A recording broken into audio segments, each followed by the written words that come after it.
Bonjour tout le monde, ici Philippe de vos guides de l'enrichissement pour ma santé financière. Aujourd'hui, je vais répondre à une question. Combien de cartes de crédit avoir? Et ça, c'est assez complexe comme question d'un côté parce que peu importe à qui vous allez demander, probablement vous allez avoir des réponses différentes. Et de ce point de vue-là, c'est assez difficile parce que vous allez voir probablement certains professionnels du domaine financier et ils vont vous répondre à cette question-là. Et il va y avoir d'autres personnes dans le même domaine qui vont vous parler de d'autres quantité de cartes de crédit à avoir. Donc, c'est assez complexe à avoir. Par contre, moi, avoir analysé énormément de dossiers de crédit et d'avoir aidé quand même plusieurs personnes à s'enrichir et à se positionner dans le but de s'enrichir, j'ai en réalité une réponse à ça, mais qui varie selon le type de personne que vous êtes. Donc, je veux séparer les gens en deux catégories. Monsieur, Madame, tout le monde, qui est une première catégorie, et on a de notre côté les entrepreneurs et les investisseurs. Donc, c'est deux types de personnes bien différentes qui ont besoin de choses bien différentes. Donc, c'est pour ça que je fais la distinction.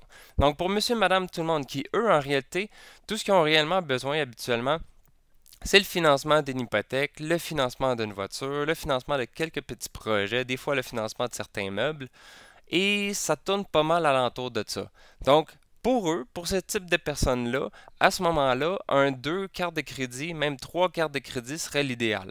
Pourquoi deux le minimum? C'est assez simple. Les institutions financières demandent habituellement un minimum de 2 ans d'historique de bons paiements sur un minimum deux comptes de crédit.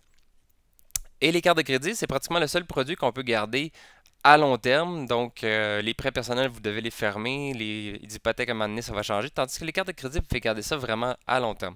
Donc, c'est vraiment un outil idéal pour avoir de bons dossiers de crédit et une bonne situation financière pour gérer tout ça tout en même temps.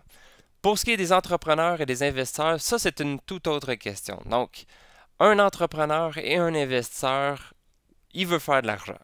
Pour faire de l'argent, il a besoin de liquidité pour pouvoir faire des investissements, soit dans son entreprise ou à travers différents types d'investissements. Et là-dessus, ben, vu qu'on a besoin de liquidité, on a besoin, et c'est là que je vais répondre à la question, on a besoin d'un minimum de 5 cartes de crédit. Et en réalité, le 5 cartes de crédit, je vous dirais, c'est un minimum. Si vous êtes capable d'en chercher 10, c'est encore mieux. Si vous êtes capable d'en chercher 15, c'est encore mieux. En réalité, plus vous avez de cartes de crédit, plus vous avez des limites de crédit élevées, mieux c'est pour un entrepreneur et un investisseur. Donc, il faut vraiment faire la différence entre monsieur, madame, tout le monde et un entrepreneur et un investisseur qui, lui, a tout le temps besoin de liquidité. Donc, de ce point de vue-là, avoir plus de cartes de crédit, c'est bénéfique pour vous. Par contre, il faut faire une distinction par rapport aux cartes de crédit. Il y a beaucoup de cartes de crédit qui sont vraiment pas intéressantes, qui sont faites juste pour acheter. Mais pour un investisseur et un entrepreneur, il y a vraiment un type de carte de crédit qui est faite pour eux, qui est faite pour aller chercher du financement, qui est faite pour aller chercher des liquidités pour leur entreprise ou pour leur investissement. Donc, il faut vraiment faire une différence par rapport à ça. Si vous avez des questions par rapport à ce sujet-ci ou si vous avez d'autres questions que vous aimeriez que je réponde à travers d'autres capsules, n'hésitez pas, contactez-moi. Pour voir les autres capsules, vous avez juste besoin d'aller sur Facebook ou sur YouTube et faites la recherche de Ma Santé Financière. Je vous souhaite une excellente journée.